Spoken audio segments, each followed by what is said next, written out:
Conakry, le 9 avril 2019. Mesdames, Messieurs, merci de l'attention et bienvenue dans cette édition. Dans voici le sommaire.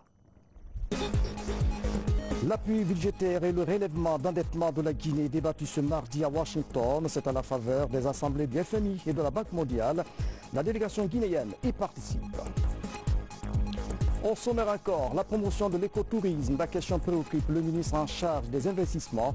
Gabriel Curtus est rendu dans le parc du Haut-Niger à Farana pour voir et apprécier les espèces protégées qui y vivent. Le district de Franconédou, dans la dynamique de développement de nombreuses infrastructures réalisées par les fils de terroir, vient d'être présenté à la communauté. C'est au cours du 4e forum du développement du Tronc. Mesdames et messieurs, bonsoir. Avant de développer ce titre, un décret du chef de l'État, décret D 2019-113 PRGSGG portant nomination d'un ambassadeur. Le président de la République, vu la Constitution, décrète, article 1er, M. Salamadi Touré, précédemment ambassadeur extraordinaire et plénipotentiaire de la République de Canada. Je reprends donc article 1er, M. Salamadi Touré, précédemment ambassadeur extraordinaire et plénipotentiaire de la République de Guinée près du Canada, est nommé ambassadeur extraordinaire et plénipotentiaire de la République de Guinée près la République populaire de Chine avec résidence à Beijing. Article 2, le présent décret qui prend effet à compter de sa date de signature sera enregistré et publié au journal officiel de la République. Conakry, le 9 avril 2019, signé professeur Alpha Condé, chef de l'État. Les assemblées de printemps du FMI et de la Banque mondiale sont ouvertes à Washington, aux États-Unis. La délégation guinéenne participe activement aux travaux pour cette première journée. La discussion portait sur le relèvement du plafond d'endettement de la Guinée et l'appui budgétaire de Washington. Voici le reportage de notre envoyé spécial, Mamadi Gassama. À ce rendez-vous économique, plus de 190 pays y sont représentés. Pour cette première journée, la Guinée annonce les couleurs par ces séries de rencontres avec les administrateurs du Fonds monétaire international et de la Banque mondiale. C'est toujours traditionnel quand on vient à Washington pour les assemblées annuelles ou les assemblées de printemps de commencer les conférences en rencontrant le représentant de notre pays au sein de ces institutions, au sein du conseil d'administration. Donc c'était une occasion pour nous d'échanger sur d'abord les problèmes de préoccupation qui nous préoccupent, en tout cas d'échanger sur la stratégie pour faire avancer les dossiers et surtout faire le point de ce qui a été déjà réalisé et voir dans quelle mesure on peut apporter des aménagements pour encore être beaucoup plus efficace. Au-delà des préoccupations, des ambitions sont encore annoncées en termes de relèvement du plafond d'endettement de la Guinée auprès des partenaires. Ce plafond aujourd'hui est fixé à 650 millions de dollars. Comme on a encore des programmes d'investissement dans les infrastructures, il est absolument nécessaire que l'équipe pays et même la direction du Fonds monétaire international acceptent qu'on relève le plafond au double de ce qu'il est aujourd'hui, c'est-à-dire donc à 1,3 milliard de dollars. Cela va concourir à réaliser des projets d'infrastructures routières et énergétiques.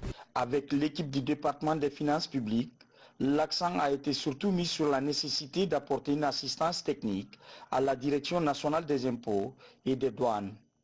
À ce niveau, des avancées significatives sont enregistrées à travers la mise en place du numéro d'identification fiscale permanent, des réformes qui ont permis aujourd'hui d'élargir l'assiette fiscale dans la mobilisation des ressources internes.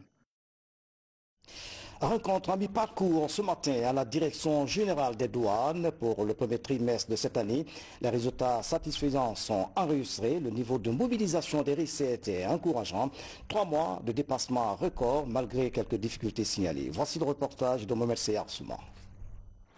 En application des recommandations de la réunion annuelle 2018 tenue à Conakry, les douanes guinéennes tiennent leur première rencontre trimestrielle de l'année.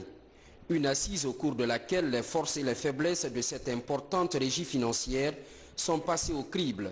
Après l'évaluation des différentes activités menées sur le terrain, les résultats sont nettement supérieurs aux prévisions budgétaires.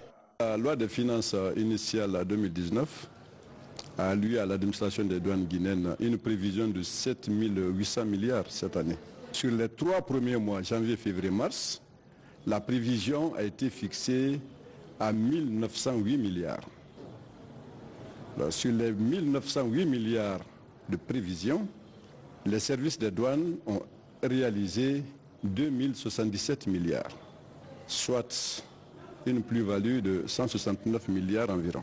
Ces chiffres traduisent le respect du contrat de performance qui régit la Direction générale des douanes et ses différents services. À la direction de Conakry Centre, par exemple, des contre-performances sont enregistrées dans l'identification et la saisie des faux médicaments. Premier trimestre, vous avez dû constater que nous n'avons pas atteint cette performance pour la simple raison que les contrôles sont difficiles parce qu'au niveau de la douane, nous sommes chargés de mettre en œuvre la politique du gouvernement en matière de douane. Et dans nos missions, nous avons la mission d'assistance aux autres services. C'est dans ce cadre justement que se loge cet aspect du contrat de performance. Malgré ces difficultés du moment, l'État guinéen et ses partenaires souhaitent maintenir la performance des services des douanes. Pour cette première rencontre trimestrielle, l'Union européenne apporte son expertise en vue de réussir le vaste programme d'appui aux finances publiques. Dans le même registre, la mise en œuvre du PNDS, Programme national du développement économique et social, après sa vulgarisation dans les régions administratives, c'est au tour des organisations de la société civile de s'approprier le contenu de ce programme. Les travaux se tiennent dans ce sens, ici à Conakry, Maïbouna Bela Diallo. Le PNDS est l'outil d'opérationnalisation de la vision 2040.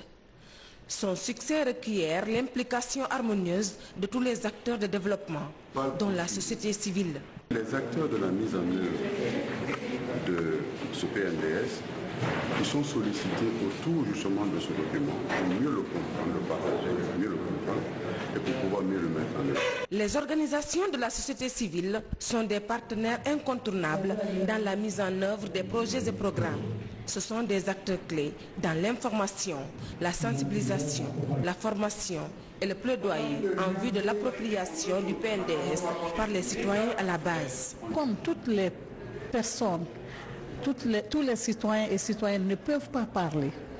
Tout le monde ne peut pas parler. Donc nous servons d'interface entre les services étatiques et les communautés à la base, dans la mesure où nous sommes représentés jusque dans les sous-préfectures, dans les villages. Donc nous pouvons aller là où les cadres de l'État ne peuvent pas aller.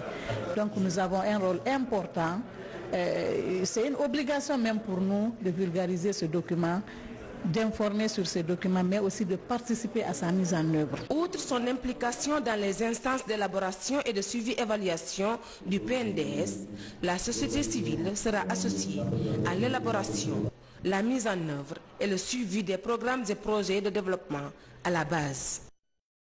Comment faire bénéficier des entreprises locales des opportunités qu'offrent les compagnies minières? Une rencontre vient de se tenir à cet effet au siège de la Banque mondiale à Conakry. L'initiative est de la bourse de sous-traitance et de partenariat, une plateforme qui met en relation les fournisseurs et les sociétés minières. Maurice Sidibi.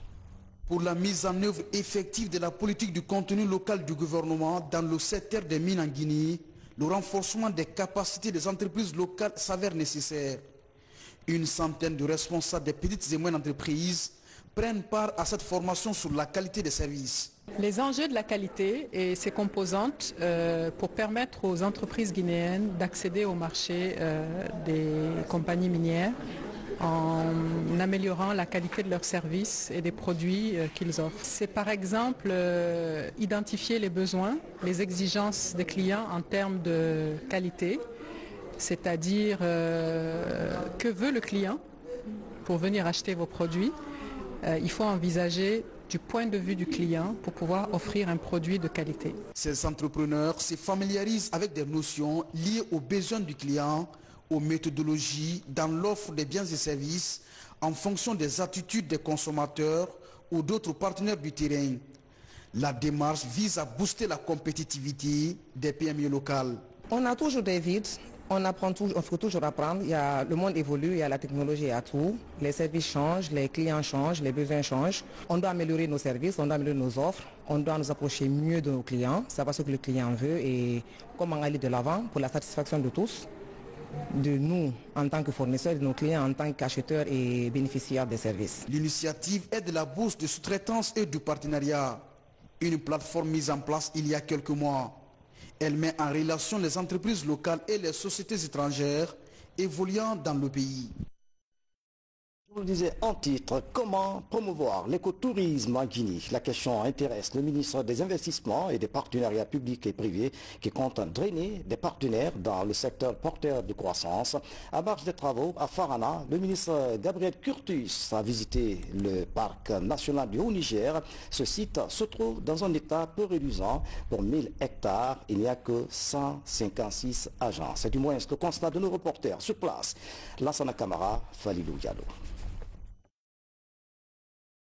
Créé en 1997, le parc national du Haut-Niger peine aujourd'hui à jouer son rôle de parc de la catégorie 2 de l'Union internationale de conservation de la nature. Ici vivaient par le passé des éléphants, des buffles, des panthères, pour ne citer que celles-là. De nos jours, 3 espèces sont presque visibles. Il s'agit des singes tout près du site et quelques chimpanzés, mais aussi des hippopotames. Et pour voir cette dernière, il faut parcourir plus de 52 km au large du fleuve Niger et être très patient. Parfois, il faut plusieurs quarts d'heure pour en apercevoir quelques-uns. Le parc national du Haut-Niger, depuis un certain temps, est menacé par certains facteurs, notamment la coupe commerciale du bois, le braconnage intensif, les feux de brousse et l'avancée du fonds agricole. Et les nouvelles autorités du ministère des Investissements comptent apporter leur expertise pour drainer des partenaires dans l'écotourisme, à l'instar des autres secteurs comme les mines et l'agriculture. C'est d'avoir des projets viables pour drainer les touristes ici. Nous avons vu que ce site offre de grandes potentialités. Nous avons pu admirer les hippopotames qu'il y a sur le fleuve et beaucoup apprécieraient d'être ici. Autre vestige situé dans la zone tampon de ce parc, c'est la localité de Sidakoro. Ici se trouve la case où naquit le premier président de la Guinée indépendante. Entretenir et promouvoir ces sites touristiques pourrait générer des recettes à l'État, mais surtout changer le quotidien des populations qui cohabitent avec ces différents patrimoines. Le médiateur de la République, une institution mise en place pour résoudre des contentieux qui pourraient naître entre l'administration et les citoyens. 10 ans après sa création, les citoyens peinent encore à cerner le rôle et la mission du médiateur. Ce matin, l'institution a lancé son application mobile pour toucher un large public. Mamadi Ternakanusioko. Pour faciliter la compréhension du rôle du médiateur de la République, cette application mobile est conçue et mise à la disposition du public. Désormais, en un clic, le citoyen peut s'informer sur cette institution qui a du mal à se faire connaître. Mieux, il peut exprimer ses inquiétudes via cette plateforme électronique. L'application du médiateur de la République est disponible sur les smartphones et les tablettes Android. Donc son téléchargement se fait directement sur Google Play. Après le téléchargement, donc il y a des liens qui sont intégrés dans cette application qui pourra vous rediriger directement vers le site du médiateur de la République ou la page Facebook ainsi que son compte Gmail et sa page YouTube. En 2018, le médiateur de la République a reçu une centaine de réclamations. Une légère augmentation du taux de saisine depuis la crise entre le gouvernement et le syndicat de l'éducation. Avec cette application mobile, le médiateur de la République se veut plus proche des citoyens. Et plus la population sait ce que fait le médiateur, plus le médiateur reçoit les cas de saisine qui méritent de l'être. Voilà. Et cela permet aux citoyens d'avoir un outil pour la défense de ses droits. Voilà ce à quoi cela va servir, que les citoyens sachent davantage ce que fait le médiateur de la République. Cette application mobile est le fruit de l'appui de l'Association des médiateurs francophones. Après le lancement de la plateforme, une campagne de vulgarisation est en vue à travers le pays. Dans l'actualité encore, un centre frigorifique installé à Temnetaï, dans la commune de Kaloum, a été attaqué par des bandits. Pas eu de perte en vie humaine, mais les dégâts sont importants. Très touché par cet acte, le Premier ministre en chef du gouvernement, Ibrahima Kassouri Fofana, s'est rendu dans les installations de l'opérateur économique Mori Doumbouya pour lui exprimer le soutien du gouvernement. Les enquêtes sont ouvertes pour retrouver les bandits. Hadi Kamara. Le vol s'est produit ici au siège de la société JTH, Jasmine Trading House. C'est en face de l'archevêché de Conakry à Kaloum. C'était le jeudi dernier. Ici, de la salle du silo à glace à la chambre des produits finis, en passant par la chambre de traitement et de triage, les assaillants ont emporté tous les matériels et autres équipements. Très touché par ces actes, le Premier ministre Dr Ibrahima Kassouri Fofana est venu apporter son soutien à l'opérateur économique victime de ce vol. M. Doumbouya, qui est victime des actes de vandalisme, qui est en train de construire une entreprise digne du nom qui facilite le retour de la Guinée sur le marché européen. C'est l'un des rares, sinon le seul, qui est proche des normes ISO, qui permettent à la Guinée d'exporter sur l'Europe. Alors les bandits sont venus tout casser et Dieu merci, il est en train de reprendre et c'est notre devoir en tant que gouvernement, avec l'impulsion du président Alpha Condé, d'apporter le soutien au secteur privé. Je suis très content. Je suis content que ce soit une personnalité comme Monsieur le Premier ministre qui soit le premier à venir ici. Là, je suis vraiment flatté. Il y a tout le personnel de la pêche qui était là. Ils sont venus m'apporter leur solidarité. Et en plus de ça, ils ont passé toute la journée avec moi. Bon, il y a eu la diligence aussi des services de police, il y a eu le PTS, police technique et scientifique, il y a eu la PJ qui était là, il y a eu la BRI qui était là, brigade de répression des grands banditismes, donc ils sont venus, toutes les sections étaient là chez moi. La cour était pleine, chacun a fait son travail, on attend le résultat du boulot qu'ils ont fait. L'établissement est installé en Guinée depuis 2000. Il assure la production, le traitement, la conservation et la commercialisation des produits de mer. À présent, voici quelques nouvelles nationales traitées sous forme de télégramme à l'image avec Mohamed Kamara, l'ancien Kamisoko.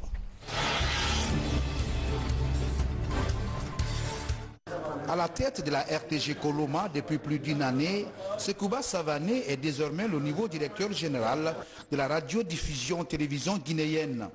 Il est secondé par le journaliste présentateur Fana Souma. Une fusion de RTG Koloma et Boulbiné voulue par le gouvernement pour davantage qualifier le travail des médias, des services publics.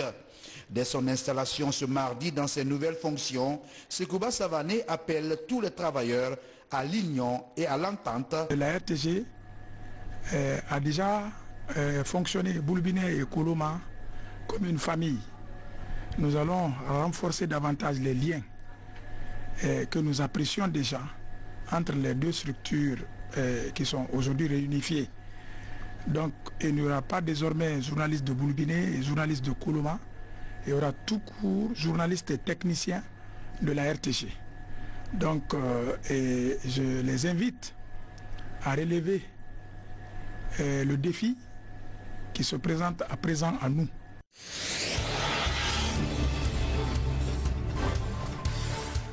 Au ministère de l'Unité nationale et de la citoyenneté, plusieurs cadres prennent fonction. Ils occupent entre autres des postes de chef de cabinet et du secrétaire général du département. Bénéficiant tous de la confiance du chef de l'État, ces cadres s'engagent à faire de leur mieux dans les nobles missions qui les attendent. Au moment où je prends fonction en ma qualité de secrétaire général, je mesure pleinement les défis à relever. J'ai été directeur national, mais je monte d'un cran et je m'occupe d'autres défis, de faire avancer la problématique des droits de l'homme, la problématique de la citoyenneté, la problématique de la réconciliation dans notre pays. Donc je prends le poste avec honneur, plaisir, mais aussi avec beaucoup d'humilité, parce que je sais que ça sera une tâche difficile.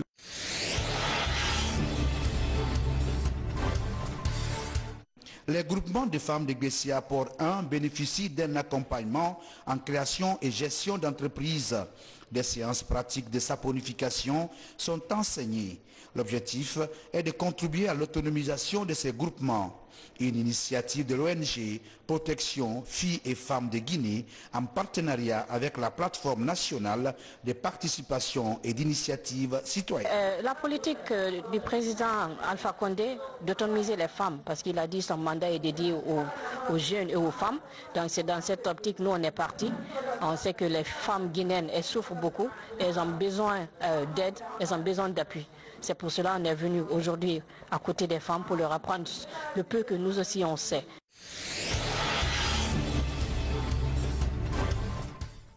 Décentralisation. Après son installation au mois de février dernier, le nouveau maire de Matoto, Mamadou Batos Camara, rencontre le collège des imams de sa commune au centre des échanges, le renforcement de la cohésion sociale.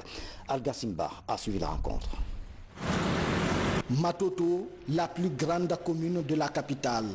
L'installation du nouveau maire ici avait suscité des tensions. 2 mois après, le climat social s'apaise. Ce jour, les 291 imams de la commune, réunis en conseil, apportent leur soutien à l'élu pour le renforcement de la cohésion sociale. Nous, on est dans aucun parti, mais le parti qui est au pouvoir, nous prions pour lui toujours. Le maire promet de voir la transparence entre lui et ses conseillers, entre lui et la population. Or, dès qu'il y a la transparence, il n'y a pas de doute. Et sans doute, ce qui veut dire que le résultat est concluant, le résultat, on s'attend de lui, devient un résultat meilleur. En plus de leur mission principale, abriter la prière, ces lieux de culte sont des espaces pour apaisement des tensions sociales. Cette rencontre tient lieu de conseils de sages pour mieux guider le premier responsable politique de la commune dans ses prises de décision. Vous savez, les imams ont la voix. Aujourd'hui, ils jouent un rôle très important dans l'éducation civique. C'est eux qui peuvent véhiculer les bons messages pour la citoyenneté. C'est pourquoi on s'adosse vraiment à leur clairvoyance afin que dans les différentes mosquées, ils peuvent prêcher afin que la population comprenne et qu'on s'en débarrasse de certains insouvismes. Au cours des échanges, la question de l'assainissement de la commune a été posée. De nouvelles initiatives sont à prendre pour améliorer le visage de cette collectivité à la porte de la capitale. Direction la savane guinéenne, culture, le district de Franco-Nédou, dans la préfecture de Kéréouani, vient d'abriter la 4e édition du Forum de développement de Tron. Pendant 3 jours, plusieurs activités artistiques et culturelles ont été organisées. L'occasion pour les initiateurs de ce forum d'annoncer à la communauté des infrastructures réalisées par l'association Konaté Bonda. Notre reporter a été impressionné par les valeurs ancestrales de Franco-Nédou. Yamokaba, images et commentaires, regardez. Sur cet espace public, des chercheurs traditionnels exhument l'immense trésor culturel de Kéréouani à travers des gestes et récits divers. L'événement se passe dans le district de Franco-Nédou, sous préfecture de Komodou dans Kéréouani. Le rendez-vous est annuel, l'occasion pour les fils ressortissants du village, venus de partout dans le monde, de se ressourcer auprès des grands maîtres de la parole. L'idée est de renforcer les liens d'amitié et de fraternité. J'aime tout ce qui est réellement rassemblement et tout ce qui est communion des communautés quand c'est surtout axé sur la cohésion sociale. Alors réconcilier les gens, parler du développement de leur localité et trouver des solutions, je trouve que c'est une très bonne chose. Pour cette 4e édition, plusieurs projets de développement communautaire sont annoncés pour le décollage de Franco-Nédou. La construction des salles de classe, d'un centre de santé et d'un forage sont des priorités. Il y a le poste de santé de Franco-Nédou qui est en construction et nous allons nous battre vraiment pour le terminer. Et on avait prévu un forage et le forage est donné aujourd'hui par Malik Sankon. Et également à Kamfrandou, il y a un problème de poste de santé qui est déjà sur la table de discussion. Et pas mal d'autres projets, il y a l'aménagement des bas-fonds. Il y a Kogbedou qui est en vue, dont l'aménagement des bassins versants est déjà fait partie de priorité également. Ce don de forage est une bonne nouvelle pour notre village, surtout nous les femmes. Nous remercions les donateurs.